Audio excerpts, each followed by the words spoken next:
Hello my dear learner and welcome back to my YouTube channel. जैसा कि आप लोगों को पता है कि ये मेरी सेकंड क्लास है जो कि स्पोकन इंग्लिश क्लासेस से रिलेटेड है।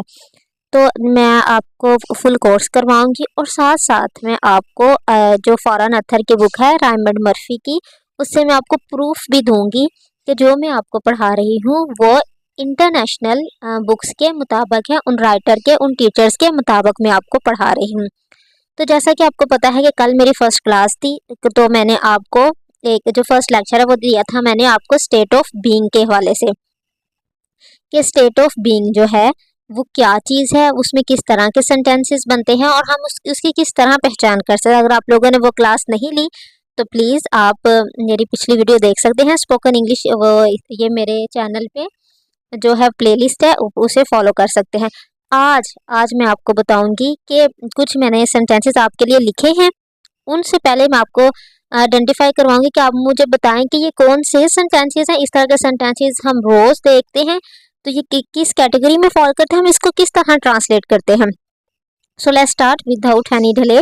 सो पहला जो सेंटेंस है जो मैंने लिखा है ताकि आप लोगों को मैं पहचान करवा सकूं कि एक्शन सेंटेंसेस क्या होते हैं, स्टेट ऑफ बीइंग क्या है। कि देखिए ये लिखा हुआ है कि मेरा भाई बिल्ली से डरता है। ठीक है, अब आप लोगों ने पहचान करनी है कि जब आप लोग क्लियर हो जाओगे ना इस बात में कि स्टेट ऑफ बीइंग वाले सेंटेंसेस क्या है, पोजेशन वाले क्या है, पॉजिटिव क्या है और एक्शन सेंटेंसेस क्या है, यकीन माने आपके लिए इंग्लिश बहुत इजी हो जाएगी। और मेरा पर्पस भी यही है कि आपको आइडेंटिफाई करवाना कि इंग्लिश इस तरह के सेंटेंसेस एग्जिस्ट करते हैं, तो हमने वो सीखना है। तो देखें, पहला देखें, मेरा भाई बिल्ली से डरता है। मेरा भाई क्या हो गया, यहाँ हो गया सब्जेक्ट। जिस चीज की हम लोग बात करते हैं वो क्या है, सब्जेक्ट। बिल्ली से डरता है, अब ये क्या चीज है, बिल्ली से डरता है। अब ना बिल्ली कोई काम कर रही है, बिल्ली क्या कर रही है, बिल्ली का काम तो यहाँ था, बिल्ली उछल रही है, बिल्ली या वो दूध पी रही है, तो ये बिल्ली का काम हो गया। हाँ, तो बिल्ली बिल्कुल कोई काम ही नहीं कर रही, उसका नाम बस आया है। ठीक है, ये चला गया, ये बिल्ली को भी आप छोड़ दें। मेरे भाई के बारे, मेरा भाई सब्जेक्ट हो गया, बिल्ली एक नाम है, उससे डरता है। अब ये देखिए, आप लोग कहेंगे कि मैम ठीक है वो डरता है, डरता तो एक काम हो गया। नहीं, यही हमारी गलती है। हमें हमारे टीचर बता देते हैं ता है, ती है, ते है, जिस पे आना है वो जी आपने प्रेजेंट इंडेफिनेट में बना देना है। अगर हम प्रेजेंट इंडेफिनेट में ये बनाते हैं सेंटेंस, तो ये कहता है माय ब्रदर फेयर। ठीक है जी, my brother afraid from afraid. ठीक है, ये आगे ठहर मैं यहाँ लिखती हूँ रैदा से, माय ब्रदर अफ्रेड्स। ठीक है, जिस तरह हमने पढ़ी हुई है अपनी इंग्लिश, अफ्रेड्स फ्रॉम किससे जी, कैट। अब ये देखें, वो तो रोजाना डरता है, ये वो काम, जब प्रेजेंट इंडेफिनिट है वहां कोई काम करता है। अब डरना कोई काम है, ठीक है। अब डरना डरना तो कोई काम ही नहीं है, ये तो किसी के बारे में हम स्टेटमेंट दे रहे हैं कि भाई उसकी हालत ये है, उसकी पोजीशन ये है कि वो जी क्या करते हैं जी, वो बिल्ली से डरता है। तो किस तरह ये प्रेजेंट इंडेफिनिट में फॉल कर सकता है, नहीं, ये प्रेजेंट इंडेफिनिट का सेंटेंस नहीं है। ये क्या है जी, ये क्या, ये हमारे पास स्टेट ऑफ बीइंग का है कि हम एक शख्स की हालत के बारे में बता रहे हैं, उसकी एक स्टेटमेंट दे रहे हैं कि भाई वो शख्स बिल्ली से डरता है। तो ये क्या होगा, माय ब्रदर इज, ये देखें ये क्या है जी, my my brother is afraid of cat, afraid of cat. Afraid के साथ हमेशा ऑफ आती है प्रपोजिशन। अब ये पिछले वाले आपने सेंटेंस देखे और ये सेंटेंस, पिछले वाले सेंटेंस में क्या था, my brother afraid of cat. क्या ये सेंटेंस बनता है, वो सेंटेंस ठीक था कि ये देखिए ये सेंटेंस जिसमें हमने इज लगा के उसकी स्टेट ऑफ बीइंग बताई है कि भाई वो कैट से डरता है। ठीक है, अगर हम ता है ती है के चक्रों में जाएंगे तो हमारा ये जो हमारी इंग्लिश है ये पूरी टोटल खराब हो जाएगी हमारी। तो हम किस तरह सेंटेंस लेके, अब आपको मैं प्रूफ देती हूँ कि किस तरह ये वाला जो है सेंटेंस है वो फॉल करता है इसमें, प्रेजेंट इन ये वाला स्टेट ऑफ बीइंग है। देखें जी, यहाँ ये क्या लिखा जा रहा है, उस शख्स ने क्या कहा है कि मुझे कुत्तों से डर लगता है, I am afraid of dog. उसने नहीं कहा आई अफ्रेड ऑफ डॉग। ठीक है जी। उसकी हालत वो अपनी बता रहा है, भाई मुझे तो कुत्तों से डर लगता है, इसमें कोई काम नहीं वो कर रहा, वो अपनी हालत बता रहा है, अपने स्टेटमेंट बता रहा है।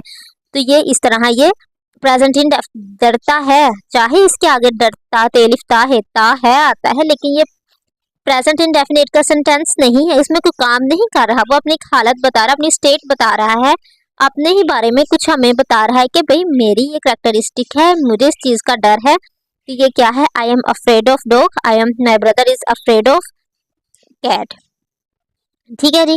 समझ आया कि किस तरह इस सेंटेंस में आपको क्लियर हुआ होगा कि स्टेट ऑफ बीइंग कितना इंपॉर्टेंट है जानना एक एग्जैक्ट इंग्लिश सीखने के लिए। आगे देखें जी, पाकिस्तान की सब सियासी जो जमातें हैं वो ईमानदार हैं। क्या कह रहे हैं, all the political parties of Pakistan और होनेस्ट। अब ये देखें, पाकिस्तान की सब सियासी जमातें ईमानदार हैं। ईमानदार हैं भाई, ये क्या है, ईमानदार को काम है, वर्ब होता है एक्शन, काम, कोई एक्शन कर रही हैं। अगर सियासी जमातें को धरना दे रही हैं तो वो तो एक्शन हो गया, लेकिन यहाँ एक स्टेटमेंट है, ये हालत है पाकिस्तानी तमाम सियासी जमातों की। तो इसे हम ये क्या करेंगे, ये कौन सा सेंटेंस है, ये हमारे पास स्टेट ऑफ बीइंग का सेंटेंस है। इसे किस तरह हम बताएंगे, all political parties of Pakistan are, ज्यादा है ना, political parties, all political parties of Pakistan are honest. ठीक है जी।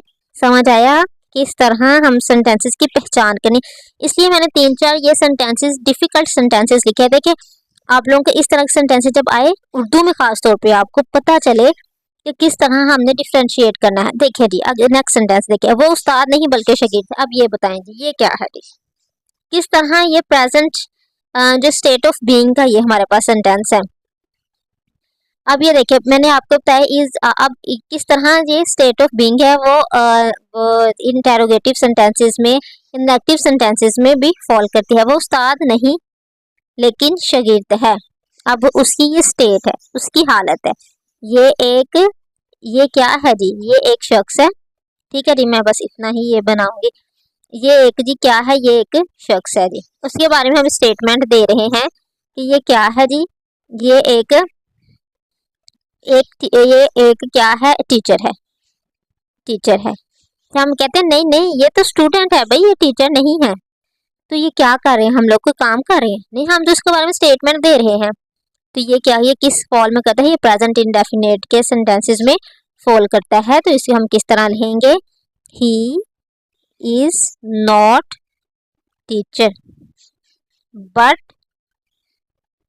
बट या ही इज लिख लो, नहीं तो सिंपल इज में, बट इज स्टूडेंट। ठीक है। तो ये देखिए इसमें हेल्पिंग वर्ब कौन सा यूज हुआ है, is, are and was verb use हो रहा है। तो इसमें सिंपल जो स्टेट होती है वो हम लिखने हैं, टीचर भी एक स्टेट है, स्टूडेंट भी एक स्टेट है, तो वो लिखा जा रहा है इसके अंदर। आई होप कि आज की क्लास के बाद आप लोगों को समझ आ गया होगा कि स्टेट ऑफ बीइंग क्या है, वो भी प्रेजेंट इंडेफिनिट की। डेफिनेटली हम लोग पास्ट की भी करेंगे और भी बहुत सी करेंगे। चलो जी, अब कुछ एग्जांपल्स हम यहाँ पढ़ लेते हैं। यहाँ क्या कहा जा रहा है कि आई एम कोल्ड, मैं ठंडा हूँ, can you close the window please, क्या तुम विंडो क्लोज कर सकते हो। ठीक है जी। आई एम 30 years old, कहता है मैं 32 साल का हूँ। तो ये भी क्या है, स्टेट अपनी हालत बताए। आई am 30 years old, my sister is 29। तो क्या कह रहे हैं, मेरी सिस्टर क्या है, 29 है। तो सिंपल से ये स्टेट ऑफ बीइंग है। Steve is ill, he is in bed. कहते स्टीव इज इल, हम सिंपल कहते हैं मेरी दोस्त तो बीमार है, वो स्कूल नहीं आ सकती। तो माई फ्रेंड इज इल, हम कहेंगे ही इज एट होम। ठीक है, वो घर पर है, काम कोई नहीं है, ये वो सिर्फ एक सिंपल स्टेटमेंट है उसकी, वो घर पर है। माई brother is afraid of dog, ये देखिए जो मैंने आपको, माई brother is afraid of dog, तो आपको पता चला है कि उसकी हालत क्या है और एक्शन सेंटेंसेस में किस तरह ये फर्क है। आगे देखें जी, इट इज 10 o'clock, 10 बजे हैं। यू आर लेट अगेन, तुम दोबारा लेट हो। हम कहते हैं ना तुम लेट हो आज, यू आर लेट टुडे। तो ये भी स्टेट ऑफ बीइंग का सेंटेंस है। एम एंड आई, क्या है, N and I are good friend, कुछ भी लिख लो, अली एंड आई कुछ लिख लो, या आमना एंड आई, अली हाँ आई के साथ लिखने हैं तो आमना एंड आई लिख लो, और लिख लो कुछ भी, Razia and I are good friends, हम अच्छे दोस्त हैं, तो ये भी हालत बताई जा रही है। Your keys are on the table, हम कहते हैं कि तुम्हारी ये चीज वहां पड़ी हुई है, वहां ये चीज मौजूद है, वो चीज कोई एक्शन नहीं है, या हम कोई एक्शन नहीं कर रहे, तो क्या है, your keys are on the table, आपकी जो चाबियां हैं वो टेबल पर है। आई एम टायर्ड, मैं थका हुआ हूँ, but I am not hungry, कि मुझे भूख नहीं है। एक अदर सेंटेंस है, ठीक है जी। Tom isn't interested in politics, कहते हैं टॉम को पॉलिटिक्स में कोई इंटरेस्ट नहीं है। He is interested in music, उसे म्यूजिक में इंटरेस्ट है, उसे म्यूजिक में दिलचस्पी है, ठीक है जी। समझ आ रहा है कितनी ज्यादा मैंने आपसे एग्जाम्पल्स जो है वो आपके मेरे सामने पढ़ दी हैं कि इस तरह के जो सेंटेंसेस है वो स्टेट ऑफ बीइंग के सेंटेंसेस होते हैं। आपने इनको जब आपको समझ आ जाएंगे अच्छा ये स्टेट ऑफ बीइंग है, तो आप फटाफट फॉर इज आ रहा है वाज वर्ड लगा के उसको आप उस सेंटेंस को बनाते रहोगे, ठीक है। Jain isn't a teacher, she is a student, ये देखें जी, जैन इजंट अ स्टूडेंट, वो स्टूडेंट नहीं है, बल्कि she is a student, she is a student, वो एक तालिबे इल्म है, ठीक है। आई होप कि जो मैंने आपको लेक्चर दिए इससे आपको स्टेट ऑफ बीइंग तो फुल क्लियर हो गया होगा, और नेक्स्ट इंशाल्लाह हम नेक्स्ट चैप्टर के साथ हाजिर होंगे। तब तक आप इसको प्रैक्टिस करें, जितनी आप सेंटेंसेस बना सकते हैं बनाएं, नेट पर सर्च करें, इस पे खुद से बनाएं सेंटेंसेस, ताकि आपकी ज़्यादा से ज़्यादा प्रैक्टिस हो जाए। इंशाल्लाह बहुत जल्द मैं अपना कोर्स भी स्टार्ट करने वाली हूँ। Thank you for watching.